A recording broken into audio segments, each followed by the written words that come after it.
menyingkap tabir antara manusia dan Sang Pencipta. Nafasmu, ia bisa hanya sekedar udara yang hilang dalam kesia-siaan. Tahukah kamu bahwa nafas bukan hanya proses biologis, tetapi ritme ilahi yang menyimpan segala rahasia penyatuan jiwa dengan Tuhanmu. Secara khusus, video ini akan membahas level zikir nafas, sebuah praktek spiritual tingkatan tertinggi yang telah diwariskan dari guru sejati. Jika berjodoh, tetaplah di sini.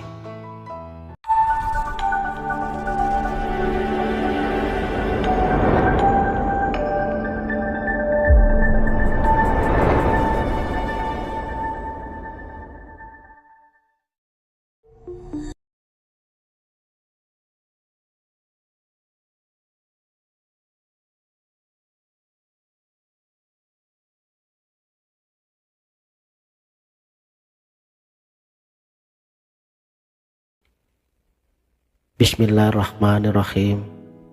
Assalamualaikum warahmatullahi wabarakatuh. Salam sang sejati. Nafas adalah bukti paling nyata bahwa kita hidup, tetapi sekaligus bukti bahwa hidup ini adalah pinjaman. Kita tidak bisa menahan napas lebih dari beberapa menit. Setiap tarikan dan hembusannya adalah pengakuan sadar, aku bukan pemilik hidup ini. Tapi di sini, di level tingkatan zikir nafas, nafas diubah daripada hanya sekedar insting biologis menjadi medium dialog dengan Yang Maha Kuasa. Mengapa? Karena nafas adalah satu-satunya ritme dalam diri manusia yang selalu berulang namun tak pernah sama.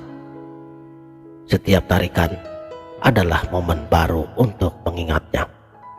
Setiap hembusan adalah kesempatan baru untuk melepas ego diri.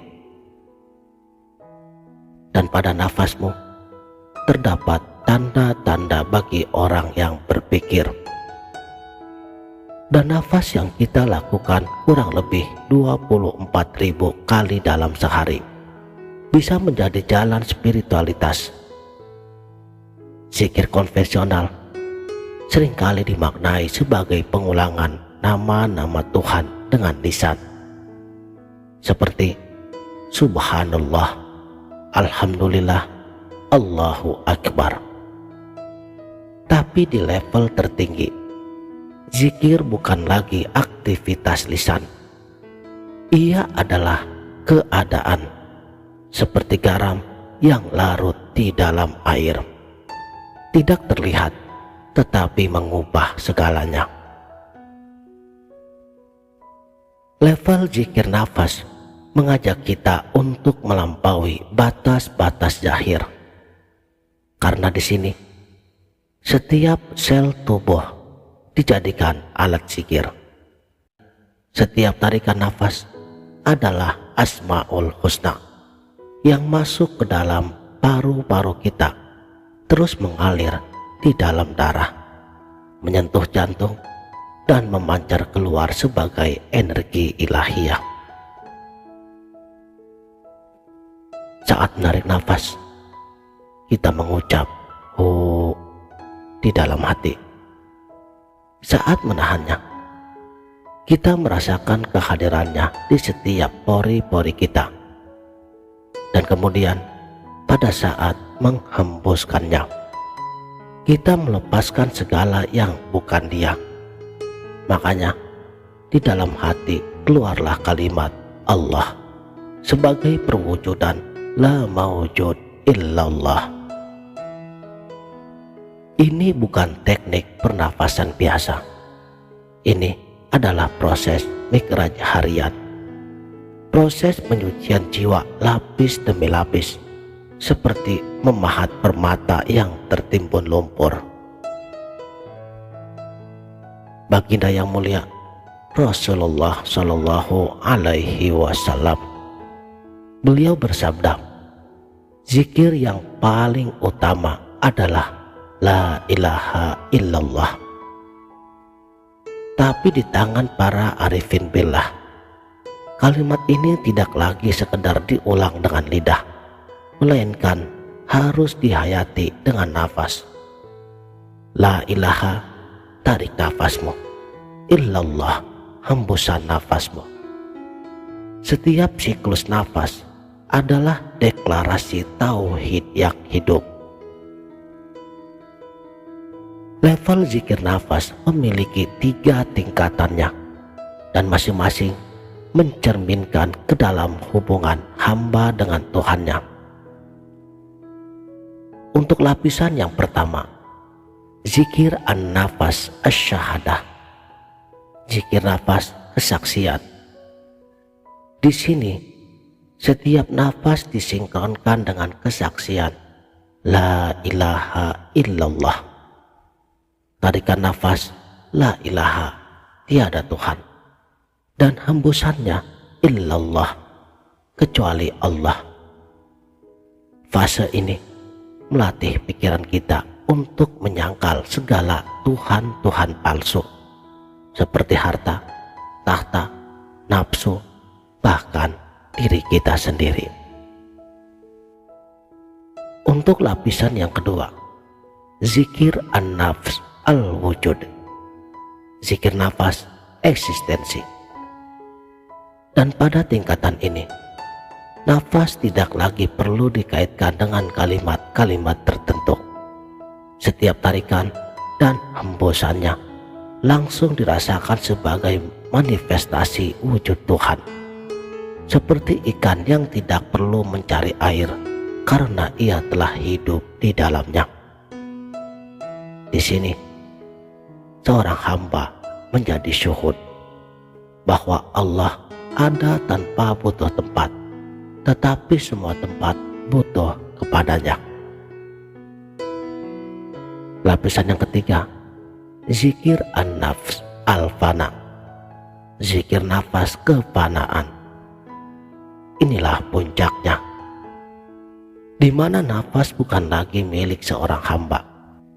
Ia menjadi nafas cerminan ilahi lewat asma dan sifat-sifatnya yang mengalir melalui jasad. Sang hamba lenyap, fana, yang ada hanya al-baqa.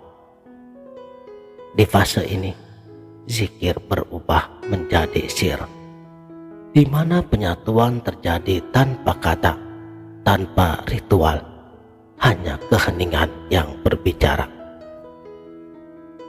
Tapi berhati-hatilah, karena jalan ini bukan untuk para pencari sensasi. Syekh Ibnu Arabi di dalam kitabnya Futuhat Al-Makkiyah, beliau telah memperingatkan, setiap nafas yang tidak dijadikan zikir, niscaya ia akan menjadi bumerang di kemudian hari. Artinya, praktek level zikir nafas menuntut komitmen total. Jika setengah hati, ia bisa membalikkan keadaan dari pencerahan menjadi kegelapan, dari kebebasan menjadi penjara nafsu. Inilah mengapa para guru sejati, mereka hanya membuka ilmu spiritualitas zikir nafas ini kepada murid yang sudah membersihkan kolbunya lewat ibadah dasar, sudah siap mati sebelum mati, dan yang terpenting, tidak menjadikan zikir nafas sebagai kebanggaan personal. Karena di puncak spiritualitas, kesadaran akan pencapaian ini ternyata bisa menjadi racun terbesar, seperti yang sering diungkapkan oleh para arifin billah. Jika kamu masih merasa memiliki nafas, maka kamu belum benar-benar bernafas di dalam Tuhan. Lalu apa yang terjadi jika level zikir nafas dijalani dengan benar. Maka jiwa yang menyatu dengan zikir nafas akan memancarkan nur yang membakar hijab-hijab kelalaian diri. Bahkan tidurnya lebih bermakna daripada ibadahnya orang awam. Ini bukan hiperbola. Dalam neurologi modern, pernapasan teratur terbukti menyeimbangkan gelombang otak. Tetapi di level transenden, nafas yang sadar menjadi jembatan antara otak dan kolbu, antara ilmu dan makrifat. Dan akhirnya, lambat laun, kamu tidak lagi membedakan antara zikir dan nafas. Keduanya menyatu. Bahkan saat dirimu tertidur, jiwamu tetap bergetar di dalam asmanya. Inilah yang dalam ilmu tasawuf disebut al-insan al-kamil. Manusia sempurna yang setiap detak hidupnya adalah ibadah. Jadi, siapapun kamu yang sudah menonton video ini, mungkin kamu adalah salah satu yang dipilihnya untuk melangkah ke tingkatan zikir tertinggi ini. Tapi ingat, level zikir nafas bukan tentang menguasai teknik, melainkan tentang menyerahkan teknik. Bukan tentang menambah ilmu, tetapi tentang mengosongkan diri. Sekarang, tariklah nafasmu dalam-dalam dan tanyakan pada kalbu terdalammu, sudah siapkah aku menjadikan setiap helaan nafas sebagai tangga menuju kepadanya? Jika jawabannya iya, maka selamat datang di perjalanan hidup yang abadi. Demikianlah, mudah-mudahan video ini dapat bermanfaat dunia dan akhirat. Wabillahi taufik wal hidayah. Wassalamualaikum warahmatullahi wabarakatuh.